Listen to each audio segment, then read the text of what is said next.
wanted to invite you to a new part of our sanctuary that I just kind of put in here. It's nothing real special, but I wanted to have a designated resource area, specifically for the books, some of the books that I put out. These are all books that I have read, and I definitely recommend. I think they are great for continuing to learn and grow in our spiritual walk.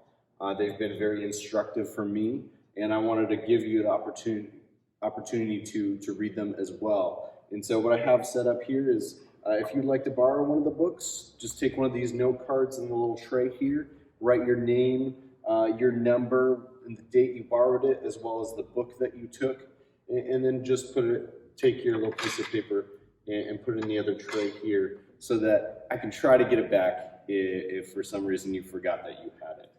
The other little part of this section isn't just the resources in the books, but it's something that I want to offer to you because it's something that's been very helpful to me over the course, especially as a pastor, but even in just growing in my spiritual formation and particularly my discipline. So a couple years back, I was reading a book by Lauren Reno about leadership. He's a famous American general, and he wrote this book about leadership, and in it he mentioned this thing called a leadership statement.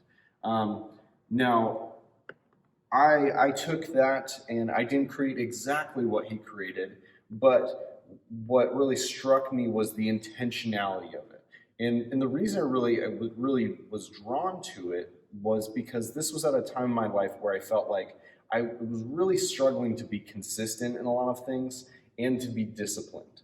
And so I took some time and I used some of the strategies that he came up to and described in his book, as well as some other strategies, and arrived at a leadership statement for myself since I knew that I wanted to be in church ministry.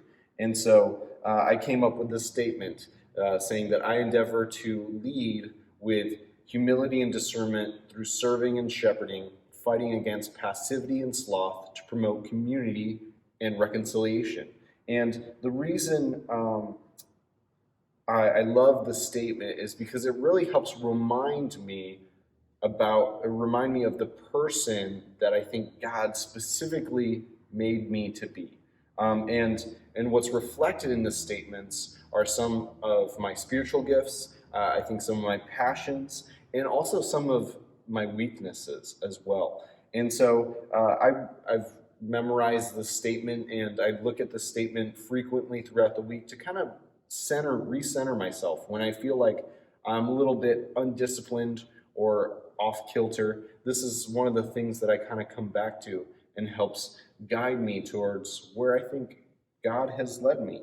And along with that, something I've been working on doing is I have verses for each of these different words that I have highlighted in my statement. And there's scripture that helps reinforce what I believe God has said about these different attributes or these different spiritual gifts. And it's just a way for me also to memorize scripture that's highly relevant and, like I said, kind of centers me and brings me back to the type of leader that I want to be. So what I wanted to offer with this is that you could, if this is something that you're interested in, if this is something that you feel like would be really helpful in your spiritual development, it doesn't have to be about leadership, right? It can just be a statement to live by, right? Whether you're a leader, whether you're a husband or a wife, whether you're helping out in church ministry, or you are, you have a job in any sort of field, right? I think a statement to live by can be something that's super useful. And so if you want help crafting one of those, or you want to know more about it, feel free to reach out to me, and you can take a look at the one that I created here just to get an idea if that's something you would like to do. But that's a way that I can be intentional about discipling anyone who comes in here and would like to do this, and we can spend some time together trying to help you along your path of spiritual growth and discipline. That's a wrap on our little resource area. Like I said, not a huge area, but it's something that I do want to continue to grow as a church and to be focused on, to recognize that the journey that we're on is one of spiritual maturity and growth, and that there are a number of different ways that we can continue to grow, right? It's not like we become saved and then everything just ends. No, when we become disciples of Christ, we begin on this journey of maturity and growth, and that's what I want this to be, is to be a space that helps you do that. So if you have any ideas for how we can do that better for you, or if you have any books that you would like to lend or even just give towards this little resource area, I'd love to hear about that and talk with you about that. And hopefully, as our church continues to grow and as we continue to come up with new ideas, that we'll be able to grow this area to an even larger degree in a way that's incredibly helpful to your spiritual formation and your journey of faith.